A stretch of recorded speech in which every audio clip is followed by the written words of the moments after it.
প্রকৃতির অফুরন্ত ক্যানভাসে বাংলার চিত্র যেন নিজস্ব রঙে আঁকা এক জীবন্ত শিল্পকর্ম। রূপ ও বৈচিত্র্যের এই ভূমি তার সৌন্দর্য দিয়ে যুগের পর যুগ মুগ্ধ করে এসেছে পৃথিবীর মানুষকে। দেশের এক প্রান্ত থেকে আরেক প্রান্তে পথ, প্রান্তর, নদী আর জনপদ মিলিয়ে ছড়িয়ে আছে অগণিত গল্প, অজানা জীবন আর নিঃশব্দ সৌন্দর্য। সেই সব গল্পের খোঁজেই আমাদের আজকের যাত্রা। আজ আমরা হাজির হয়েছি পদ্মা নদীর কোল ঘেঁষা এক নিরিবিলি জনপদে। চারিদিক জুড়ে ঘন সবুজ গাছপালা, নীরবতার আবরণে ঢাকা এই জায়গাটি যেন শহরের কোলাহল থেকে বহু দূরের এক ভিন্ন জগৎ। এখানকার মানুষগুলোর জীবনযাপন প্রকৃতির সঙ্গে মিশে আছে এক অবিচ্ছেদ্য বন্ধনে। এই চর এলাকায় মানুষের সংখ্যা খুবই কম। হাতে গোনা কয়েকটি পরিবার নিয়ে গড়ে উঠেছে পুরো বসতি। চারপাশে শুধু গাছপালা আর বিস্তৃত নীরবতা। প্রকৃতির মাঝেই তাদের প্রতিদিনের জীবন। পদ্মা নদীর বুকে জেগে ওঠা এই চরটির পাশ দিয়েই অবিরাম বয়ে চলেছে প্রমত্তা নদী। জনপদের ভেতর দিয়ে সরু মেঠো পথ বেঁকে গেছে এক প্রান্ত থেকে আরেক প্রান্তে। পথে পথে চোখে পড়ে দু একটি টিন আর পাটখড়ির চাল্লা দেওয়া ঘর। নদী ভাঙনের শিকার মানুষেরাই বিভিন্ন জায়গা থেকে এসে এখানে নতুন করে ঘর বেঁধেছে, নতুন জীবনের স্বপ্ন দেখেছে। আমাদের কাছে যা অচেনা ও বিস্ময়কর, এখানকার মানুষগুলোর কাছে সেটাই তাদের চেনা জীবন। নিত্যদিনের বাস্তবতা, তাদের অনুভব, সংগ্রাম আর টিকে থাকার গল্প বোঝার জন্য সামান্য চেষ্টাই ছিল আজকের এই ভ্রমণ। প্রিয় বন্ধুরা, এমনই অজানা হাজারো জনপদের জীবন আর জীবিকার গল্প দেখতে life lens the untold story চ্যানেলটি সাবস্ক্রাইব করুন এবং আমাদের পাশেই থাকুন। দেখতে থাকুন আজকের এই ডকুমেন্টারি। ধন্যবাদ।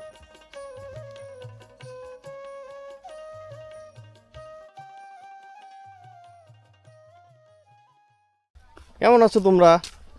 ওমা, কি হয়েছে? লজ্জা পাইছো কেন? দেখছ লজ্জা? তুমি লজ্জা পাইছ? তুমি তো পাও নাই, তাই না? তোমার নাম কি বলবা না? ওরে বাবা, এত লজ্জা পাইছে দেখো, একেবারে ঢুকে গেছে ভিতরে। হ্যাঁ, কোন স্কুলে পড়ো তোমরা? কাজীতে? কাজীর টেক? ও, তোমার কপালে কি হয়েছে? কাইটে গেছে? তোমাকে বাড়ি কই? সরে। কি খাই গেছো সকালে? আর কিছু খাও নাই? মুখটা একেবারে শুকনা লাগতেছে। পিছে দেখছো হিরো মোটরসাইকেলের উপরে বসছে। হিরো, তুমি কি খাও? ভাত খাই। এই যে কি এখন কি খাও? এখন ভাত? আচার? আচার কি আবার খাওয়ার জিনিস হলো? তাই? আমি তো ভাবছি চুইংগাম খাইছো। তাই না? ভালো লাগে স্কুলে যাইতে? অনেক ভালো লাগে। কোন ক্লাসে পড়ো? ওয়ানে পড়ো? তুমিও? আরে ওই যে সামনের দিকে। না, ও অনেক লজ্জা পাইছে, ওর সাথে আর কথা কমো না। ও টুতে পড়ে? গুড। পড়াশোনা করবা? আরেকটা? হ্যাঁ। ভালো মতো পড়াশোনা করবা। ধুলার পথ, ইট নাই কিন্তু এইবারে, শুধু বাতাস, পাখির ডাক আর ওই যে ছোট ছোট বানর সেনা স্কুল থেকে ফিরতেছে তারা। এই তো সময়, এখনই তো সময়।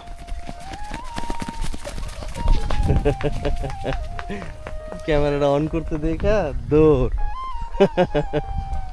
আমরা ওই দুরন্ত সময় পার করে আসছি, তাই না?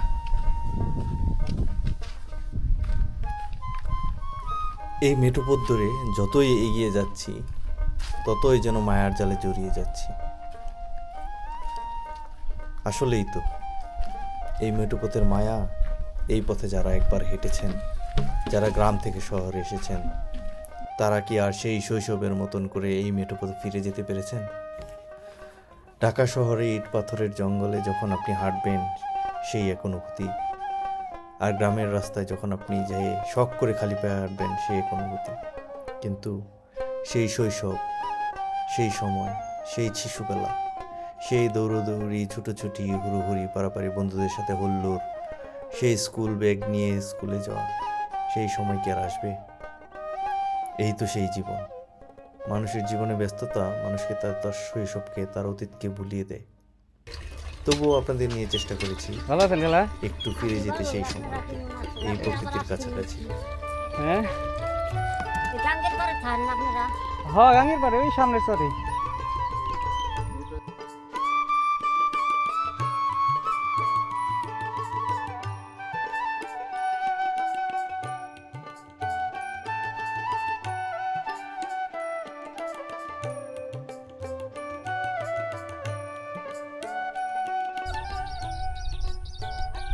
এই যে দেখছেন, এই এক ফসলের মাঠ।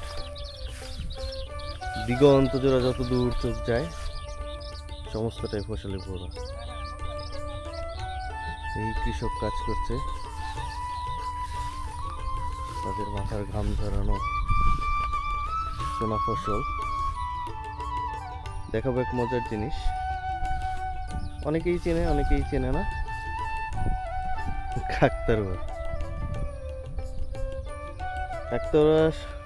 আসলে তৈরি করা হয় ফসল রক্ষার জন্য পাখির হাত থেকে, নইলে পাখি সকল ফসল নষ্ট করে দিবে, যার কারণে তৈরি করা হয় কাকতাড়ুয়া।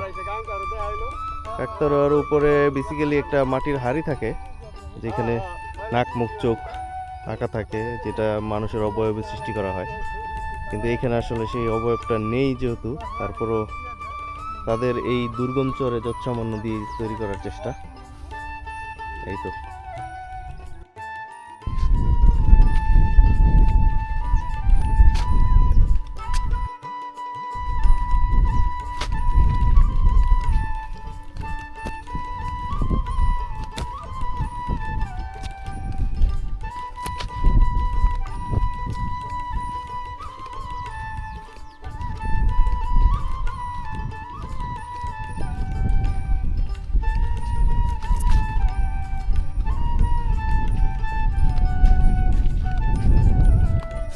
হাল চাষ দেওয়া জমি, এই জমিতে ফলানো হচ্ছে ফসল। এই যে নিচে ছোট ছোট চারা গাছ দেখতে পাচ্ছেন, এগুলো স্কোয়াশ, যথেষ্ট পুষ্টিকর।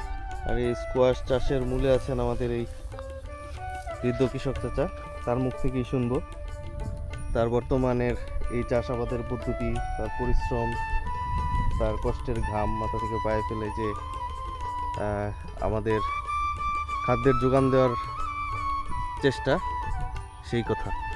কেমন আছেন? আসসালামু আলাইকুম। ওয়ালাইকুম সালাম রহমতুল্লাহ বরকাত। ভালো আছেন? আলহামদুলিল্লাহ। তো আপনার দেখলাম যে মাঠে কাজ করতেছেন, দেখে ভাবলাম যে আপনার সাথে একটু কথা বলি। হ্যাঁ, তো কি কাজ করতেছিলেন?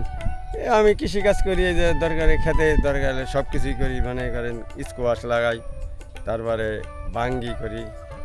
আপনার ক্ষেতটা তো ঘুরে ঘুরে দেখলাম, ক্ষেতটা তো ভালো হয়েছে, অনেক সুন্দর ফসল হয়েছে। হ্যাঁ। তো পরিশ্রম তো নিশ্চয়ই অনেক হ্যাঁ, হইতেছে। পরিশ্রম আছে।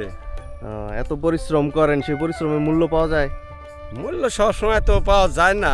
আবার ধরেন যে এখান থেকে তো মনে করেন চর জায়গা, বুঝছেন না, এখান থেকে গাড়ি ঘোড়ার লাইন ঠিক মতো পাওয়া যায় না, যাতায়াতে খুব কষ্ট, আর নিজস্ব গাড়ি নেই। এইবারে তো ওই কারণে ওই যে মোল্লার গাড়ি দিয়ে বুনছি, বোনার দরকার হিমকে বোনা যায় না, তাহলে কত বড় হয়ে যেত সব কিছু। তো যাকে এখন চাই করি, মোটামুটি চলে ভালোই। যাক, ভালো। তো আপনার এই যে এখনো তো এই মাটিতে এখনো ধুলা, এখনো মাটি, এই মাটি যখন সবুজ হয়ে উঠবে, যখন ফসল উঠবে, তখন আপনার মুখের হাসিটা কিরকম, আপনার অনুভূতি কিরকম থাকে? তখন তো আমি হাসি ফুটবে, মানে ভালো লাগবে আমার। কারণ আছে, পরিশ্রম করতেছি, যখন ফসল আসবো, যখন বেচা যাবো, মানে তখন আর কষ্টের কথা মনে থাকে না। আমি দেখলাম এত বড় একটা জমি, এই যে যত দূর চোখ যাইতেছে আমি দেখতেছি, যতটুকু দেখতেছি সব পুরোটাই জমি। এই সম্পূর্ণ জমিতে আপনি একা একা কাজ করতেছেন। তা আপনি এই যে একা একা কাজ করতেছেন, এই একা একা কাজ করবো, এখন তো চালান পাতি কম, মানে আর বছর মেলা কিছুই ঘাটতি করে গেছি, সেই জন্যে এবার আর কি নইটাই না। মানে আবার বাড়িতে আরেকখানে আছে, হ্যাঁ জন লাগে, গরু বছর আছে, হ্যাঁ যে 2-3 দিন থাহনেই পাতি লেগেছে, খেতে হলে সেচ দিন লাগবো, পানি দিন লাগবো, ওই বোর্ডিং আছে। আচ্ছা, এখানে এই যে এই জমিটা, যে জমিটাতে আপনি কাজ করতে, এখানে কি কি চাষ করছেন, কি কি বুনছেন? এখানে বুনছি স্কোয়াশ বুনছি, তারপরে বাঙ্গি লাগাইছি, বাঙ্গি আছে 3-4 পদের, গোল বাঙ্গি 2 পদের, লম্বা বাঙ্গি 2 পদের, তারপরে সাম্মাম লাগাইছি। সাম্মাম? হ্যাঁ, আবার এখন তুই লাগানোর বাহি আছে, আবার তরমুজও লাগাম একটু। আচ্ছা, এবার একটু তরমুজও করবেন। হ্যাঁ এবার একটু তরমুজও করুন সবকিছু মিলে আপনার একটা প্রয়াস যে আপনার এই সুন্দর এই জমিটাতে। ওইদিকে দেখলাম যে আপনার লাল শাক বুনছেন, লাল শাক তো মোটামুটি ভালো হয়েছে দেখলাম। লাল শাক এত দিন উঠে হারা পারতাম, মানে সেচ দিনই পানি দিনই যা হোক এখানতে আছে সব কিছু, সোয়াশ পাতা আছে, লাল শাক আছে, তারপর পালং শাক আছে, মানে সেচ দিলে বাদে এখানে রাত করে ওই জমি বেচা যাবে, অসুবিধা নেই। ও, আপনার এখানে আপনার ঘর কোনটা? আমার ঘর ওই যাইলে নগর, ওই যে দূরে যে গাছপালা দেখা যাচ্ছে ওইখানে না? পানি থাকে। অত দূর থেকে এখানে আসছেন। আর জমি আপনি এইটুকু করছেন, আর কোথায় কোথায় করছেন? আর হানি আর এবার আর আর আর কিছু এই খ্যাতি খালি মানে এখন মানে সবজি টবজির জন্য মোটামুটি এই খ্যাতি করছে, আর আরও আছে খ্যাত সেখানে অন্য কিছু বলছি। আচ্ছা, ও আপাতত আপনার এই ক্ষেত নিয়ে থাকবো। এইটুকুই করছেন না? হ্যাঁ, এইবারই। এইটুকুই তো কত বড় জমি, এটা অনেক বড় জমি তো, একদম। অনেক বড় জমি। তো যা হোক, এর জন্য হইলে বাদে। তারপরে এই ফসল আপনার ঘরে উঠতে উঠতে কেমন সময় লাগবে, কতদিন? মোটামুটি থেকে এখন জোগাল ঠিকঠাক মতো হয়ে যায়, বুঝছেন না? তাই মোটামুটি ফাল্গুন মাসের শেষ ভাগে থেকে মোটামুটি ভাঙ্গি বেচা দিন। ফাল্গুন মাসের শেষ, এটা আশ্বিন মাস চলতেছে না, এটা হলো অগ্রাণ মাসে, অগ্রহায়ণ মাস। অগ্রাণ মাসে আশ্বিন কার্তিক ও হ্যাঁ অগ্রহায়ণ অর্ধেক মাস। যায় হারছি বুঝি অগ্রাণ মাসে। অগ্রহায়ণ, পৌষ, মাঘ, ফাল্গুন। হ্যাঁ 2 মাস মাঝখানে আছে আর কি, ফাল্গুন মাসে সে ওই যে বোর্ডিং আছে, ওই যে boarding। ওইখানে বোর্ডিং করা আছে। হ্যাঁ ওই সালাডা দেওয়া দেখা যায় ওইটাই বোর্ডিং। আপনার মতো এই যে এত বড় একটা চর, এত বড় চরের জমি কেউ তো করে না দেখে শুনে না, এ জায়গায় সবজি ক্ষেত কি যে কোনো ক্ষেত খোলা করে শান্তি পাওয়া যায় না।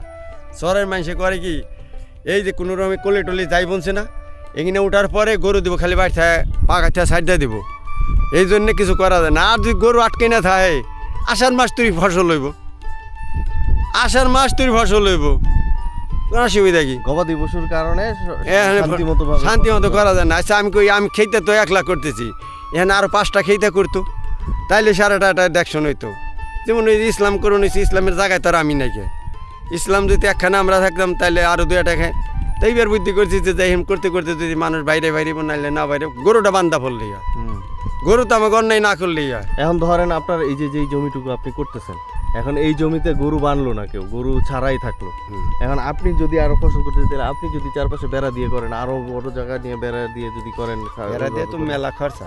তাই এবার শুনছি যে ওটা শুনবা নিছি, যদি বেড়া না গরু যদি ছাড় দেয় তাহলে আর এই যে ফাল্গুন মাস চৈত মাস তৈরি যা খাওয়া যায় খামো, তারপরে আর বুনুম না। আর যদি দেখি যে না গরু এবার ছাড়ে না, সবাই শুনছি যে ধান বুনবো, ধান বুনলে তার গরু ছাড়বো না।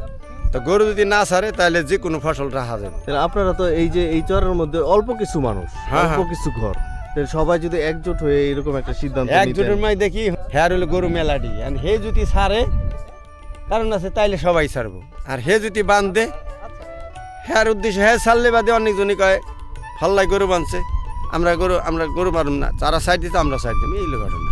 এখন হেই বের কইছে যে না আমি গরু সাইড দিব না, তাহলে যাই হোক এখন বোঝা গেল যে তাহলে এইবার খেত খোলা করা যাবে। ঠিক আছে কাকা, আপনার কথা শুনে অনেক ভালো লাগছে। তবে আপনার এই ফসল যেহেতু আপনি ফাল্গুন মাসে বলছেন আপনার ফসল আপনি শুরু করবেন কর্তন করা, বিক্রি করা, আমরা এর মধ্যে আবার যখন এই গাছগুলো আরো আমি কই আবার 1 মাস খাইলে পরেই আবার খেত দেখে এই গাছ যখন আরো উঠবে, থাকবো না, গাছ উঠবে, স্কোয়াশ যখন আরো বড় হবে, তরমুজ গাছ, বাঙ্গি গাছ হবে। ফিরে জ্বালাই হয় না নাকি, যেনটা জ্বালাই হয়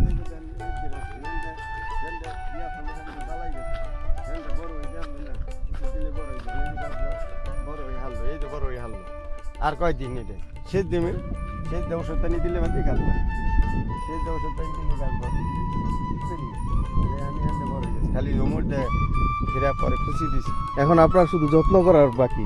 হয় এখানে যত্ন করব না, খালি এখানে আমার কথা হলো কি আমরা যাই দিছি ওটা হলো নাম মাত্র, ফসলই তো আমার এটা আসলে এটা। দিনের শেষে যখন আলো ধীরে ধীরে মিলিয়ে যায়, তখন এই নির্জন পথ, নদীর ঢেউ আর গাছের ফাঁকে ফাঁকে ভেসে আসে এক অচেনা অনুভূতি। মনে পড়ে যায় শৈশবের সেই দিনগুলি, খোলা আকাশের নিচে দৌড়ে বেড়ানো, নদীর পাড়ে বসে স্বপ্ন দেখা আর প্রকৃতির সঙ্গে নিঃশব্দে কথা বলা। আজ হয়তো আমরা অনেক দূরে ব্যস্ত জীবনের ভিড়ে হারিয়ে গেছি, তবুও এই বাতাস, এই নদী, এই সবুজ এখনো আমাদের শেকড়ের কথা মনে করিয়ে দেয়। প্রকৃতি শুধু চারপাশ নয়, প্রকৃতি আমাদের ভেতরেও বেঁচে থাকে। আর সেই শৈশবের স্মৃতি বারবার ডেকে বলে, ফিরে এসো নিজের কাছে, নিজের মাটিতে, নিজের দেশে।